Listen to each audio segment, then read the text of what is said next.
Estamos aqui com Chico de Abreu em Minha História.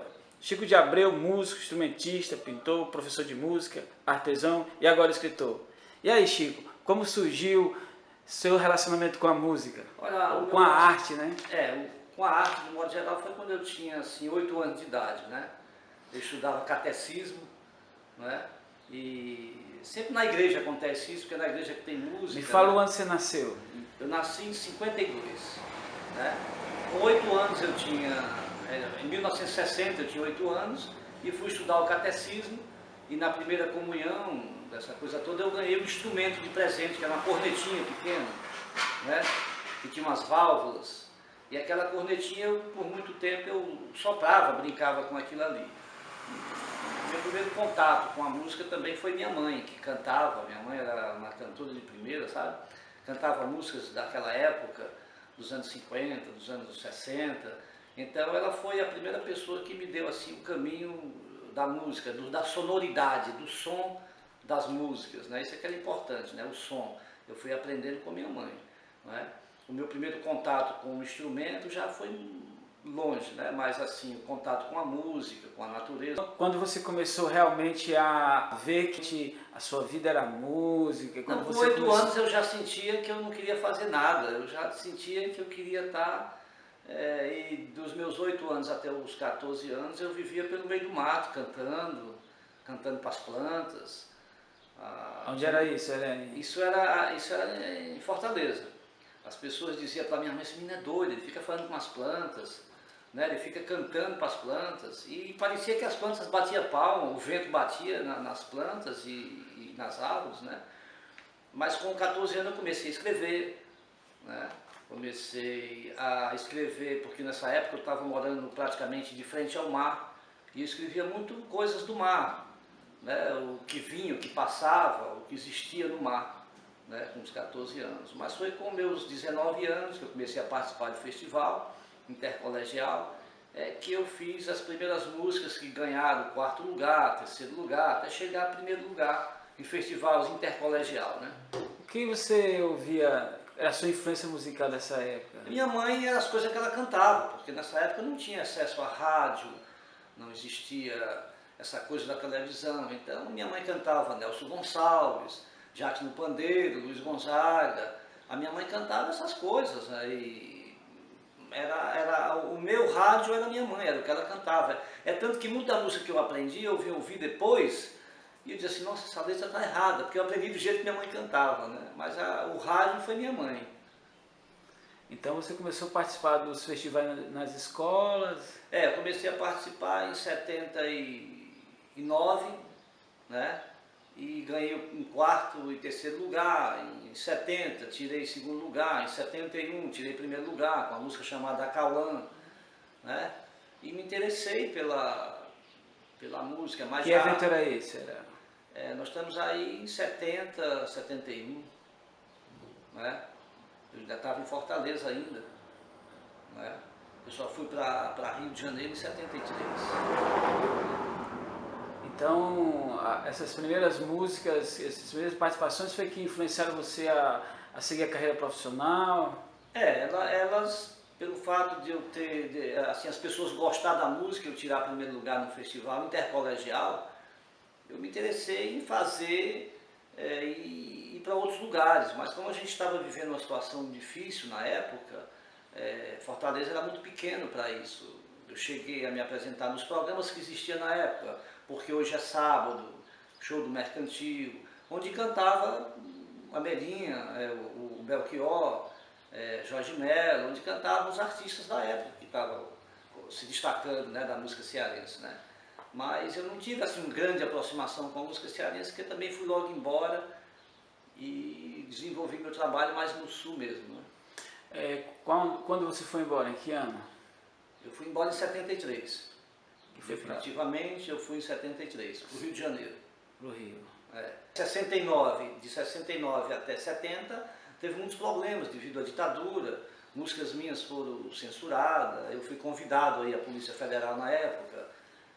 Qual música sua foi censurada? Era uma música que dizia, pega na viola ponteia, sai dessa solidão, canta uma canção brasileira, anima teu coração, né?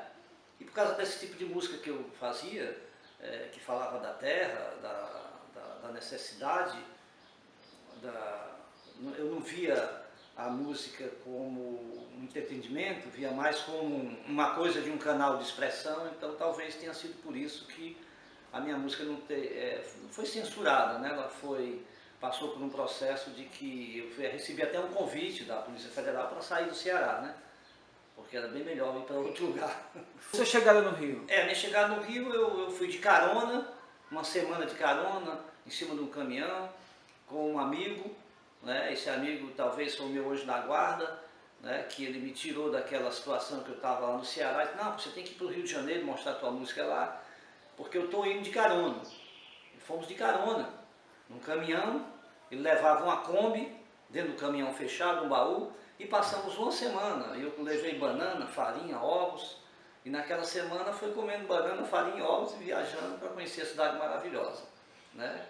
Assim, foi uma grande aventura realmente, né?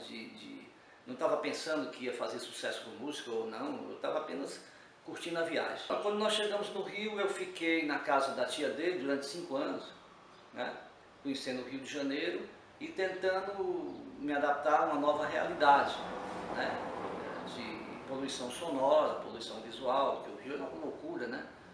E não me enquadrava dentro da situação que se encontrava o país naquele momento, eu não sabia para onde correr, né? Fiz algumas apresentações na TV Rio, com músicas minhas, né? Com a Cauã, com outra música desse meu parceiro, que é o Pedrinho Rodrigues, né? Mas no Rio de Janeiro eu acho que eu estava ainda no Ceará, muita praia, muito sol, muito mar, né? Então era mais diversão mesmo, né?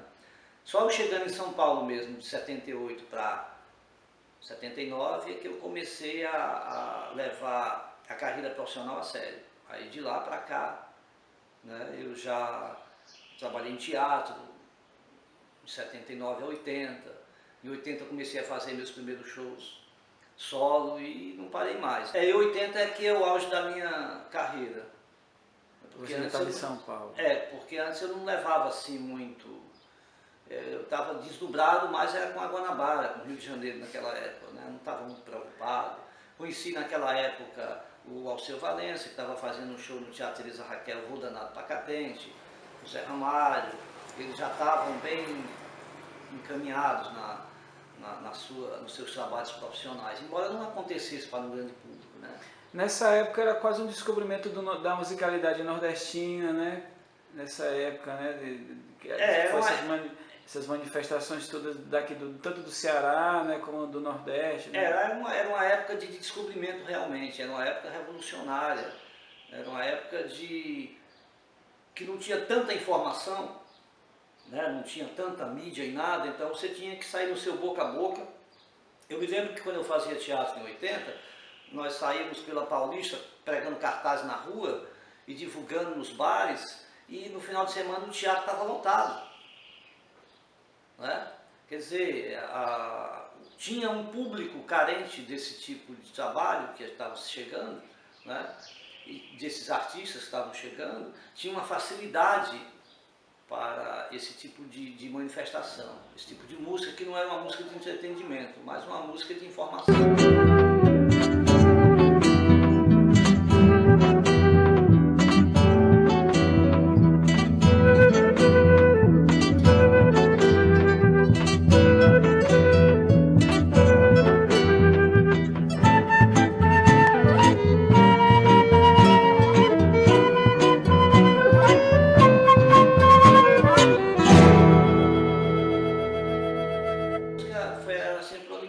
Porque assim, meus primeiros shows foi dentro do sindicato dos metalúrgicos. Trabalhei mais de 5 anos fazendo show para o sindicato dos metalúrgicos. Na Cocipa, de madrugada a gente ia lá em Santos. Trabalhei 2 anos em Santos, no sindicato, depois em São Paulo, sindicato dos químicos, sindicato dos petroleiros, trabalhar com o sindicato dos bancários, né, em projetos do sindicato dos bancários de São Paulo, onde a música continuava também tendo engajamento, né? E a minha música ela sempre foi, quem me procurava para fazer eventos, para fazer show, era sempre o movimento. Né? Eu nunca trabalhei assim dentro de uma intenção de um programa de televisão que me levasse a um sucesso, não. Eu trabalhava mais ligado ao movimento, porque o movimento tinha mais possibilidade de mostrar aquilo que eu estava querendo, né? São Paulo, assim, quando eu cheguei, eu me encontrei como um artista, me encontrei como uma pessoa valorizada, sabe? O paulista valorizou muito o meu trabalho. O meu primeiro show foi no Teatro Oficina, do Zé Celso, uma segunda-feira, o teatro lotado, né? Então tinha assim, teve assim, uma grande abertura para mostrar o que eu estava. Todas as apresentações que eu fazia tinha público, né? Naquela época a gente apresentava mais em teatro, não existia essa coisa desses shows grandes, era mais coisa de teatro. Você começava um espetáculo 9 horas, quando fosse 10h15, 10h20 já tinha acabado o seu trabalho, né? Não era uma coisa de você trabalhar à noite, né? Eu era compositor, sou compositor, então mostrava o meu trabalho em 1h30, foi muito bem aceito.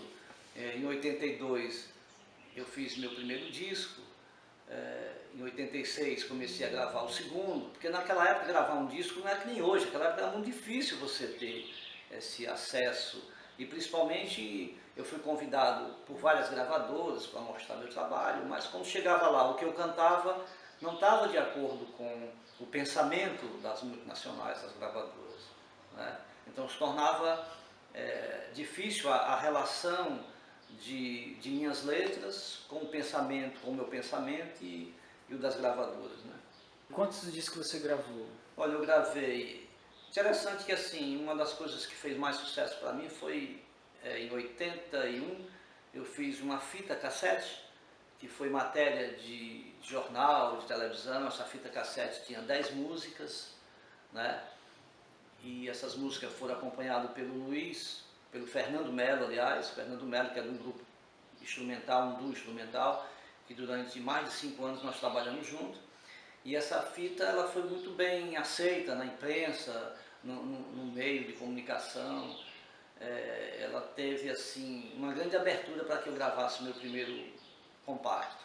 Na própria gravadora que eu fiz o meu primeiro compacto, que é a Fermata, eu até fui convidado por produtores, porque eu comecei a vender bem o compacto, eu vendia muito bem independente. Mas as relações políticas, elas não batiam muito com os nossos pensamentos.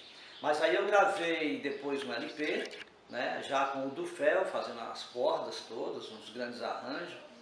E depois vem a onda e nesse tempo eu vivi dos meus 2 discos, do compacto e do LP. E fazia muito show, né? Não era nem a preocupação de você vender o disco, mas a preocupação de ter um espaço para trabalhar. E como os movimentos estavam à flor da pele nos anos 80, então a gente tocava muito, não faltava espaço para você fazer shows. Centros culturais, movimentos populares, né, sindicatos.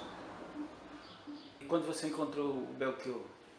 O Belchior em 79, em 69, 70, ele tinha um programa na TV Tupi, em Fortaleza. Não sei se ele era o produtor, e eu conheci ele ali, nos corredores, né?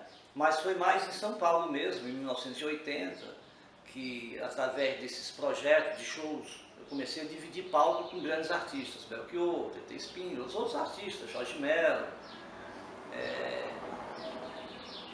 uma infinidade de artistas da MPB. Dividimos palco na época dividimos o palco na época das diretas, e tivemos um relacionamento mais próximo, né, que já foi nos anos 90, quando começamos a trabalhar junto na gravadora que ele tinha, chamada Camerati.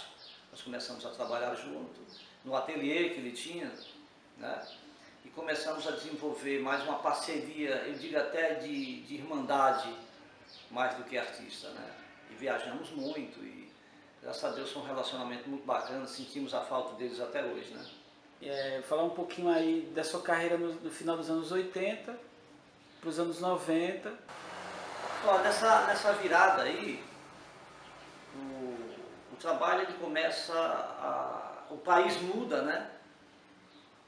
E o sindicato já não era tão mais forte como antes, né?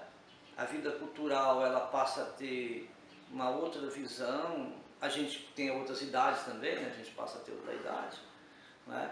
Mas eu trabalhei até 98 com o meu trabalho, desenvolvendo meu trabalho, 97, 98, no qual gravei um CD em 98 com Belchior chamado IP, e depois um CD chamado Simplesmente Doce, depois um CD chamado Feito em Casa, depois um CD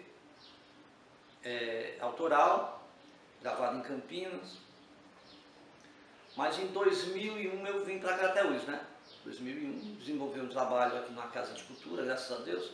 Conheci Crateús e a Casa de Cultura Belchior, onde a gente veio desenvolver um trabalho. Então, São Paulo, eu sempre estava indo e voltando, fazendo alguma coisa, Minas Gerais. Deu o Belchior falar para você vir para cá, para Crateús? O Belchior chegou para mim e falou assim... Não, aliás, eu falei... Que ano foi? Fala primeiro que ano. Em 2000. Final de 2000 para 2001, final do ano de 2000, o Belchior falou... Eu falei para o Belchior, eu estou cansado dessa cidade grande, eu não quero mais. Eu vou embora, vou morar no meio do mato e cuidar ali de umas galinhas, sabe, uma cacimba, e vou viver daquilo ali, um porco, um pé de manga. E ele pensou que eu estava brincando, eu estava falando sério. Ele disse, bom, mas tu não tem um disco para lançar agora, que é o IP, que vai ser lançado a nível nacional, tudo, vamos fazer uma boa campanha com esse disco. Eu digo, não, mas eu não perdi o interesse. Ele fala o seguinte, lança o disco primeiro e depois você vai para onde você quiser. Aí ele falou assim, você tem para onde ir? Eu digo, não, isso aí a gente dá um jeito. Não, porque eu tenho um lugar para você ir. Ele falou, eu tenho um lugar para você ir, você vai, eu tenho um sítio lá em Eusébio, se você quiser ir para lá e você fica cuidando lá do sítio. Eu digo, tá legal. Aí aceitei sair já de cara, lançamos o CD em vários lugares em São Paulo e estava de malas prontas para viajar para Eusébio, para Fortaleza, para ir para o sítio. Ele falou, cara, eu tenho uma casa de cultura lá em Crateús, estou precisando de alguém que me represente lá. Você não queria passar um ano lá nessa casa de cultura? Eu disse, cara, será que dá certo? Dá, cara, tu passa um ano lá de Crateús para Eusébio, é pertinho, eu pensei que fosse tão perto, mas não é assim, né? E o Belchior era muito otimista. E eu disse, tá legal. Aí eu vim conhecer a Casa de Cultura e acabei ficando de 2001, 2002, 2003, 2004, né? 4 anos, né? Na Casa de Cultura aqui em Crateús. Foi assim que eu vim para Crateús, quer dizer, acabei nem indo para o Eusébio, né? Só visitei o sítio, mas não tinha como estar em 2 lugares ao mesmo tempo, né? Mas nessa época aqui na Casa de Cultura foi muito bom, porque o Belchior sempre estava aqui em Crateús, e a gente estava sempre viajando para São Paulo, fazendo show junto. Eu comecei a fazer show com ele, dividindo o palco com ele, às vezes eu acompanhava, às vezes... Essa parceria, na verdade, do Belchior com... Essa parceria do Belchior com a prefeitura não era assim, a parceria do Belchior com a prefeitura, não é uma coisa assim tão... era muito simples. A prefeitura, ela dava uma estrutura do espaço, conta de luz, água, energia, toda a estrutura que a Casa de Cultura, para ela poder estar de pé. As outras coisas o Belchior tinha que... Por exemplo, oficinas com muitos professores, o Belchior tinha que pagar os professores, o dinheiro já vinha dele. Viagens, o Belchior tinha que dividir a viagem com a prefeitura, não era só paga pela prefeitura, né? E assim, logo quando eu cheguei à Casa de Cultura, eu encontrei assim muitos artistas, né? Tinha demais. E eu não entendia por que eu estava aqui, na Casa de Cultura, isso aqui tinha tanta gente para administrar, que poderia administrar. Até cheguei a falar com o Belchior sobre isso, mas por que precisa de mim lá se tem tanta gente? Né? Mas uma coisa era que o Belchior queria alguém que trabalhasse com ele aqui. Era como se ele estivesse aqui, eram os olhos do Belchior na Casa de Cultura, afinal de contas era o nome dele, né? Mas assim, a princípio não foi difícil, porque estava tudo em começo realmente, não existia assim grandes... Não tinha acontecido nada com a Casa de Cultura ainda. Tinha apenas inaugurado a Casa de Cultura, estava lá, mas... Né? Os primeiros 2 meses a gente tinha 400 crianças inscritas para estudar. Você se deparar com a realidade de administrar a Casa de Cultura, chegando numa cidade que já estava acontecendo um movimento cultural. Porque a casa já existia há 1 ano, não era mais ou menos? A casa existia, mas na realidade ela não existia. Juridicamente, ela não tinha um CNPJ, ela não tinha ainda tinha ata, tinha feito reuniões, né? Mas precisava realmente dar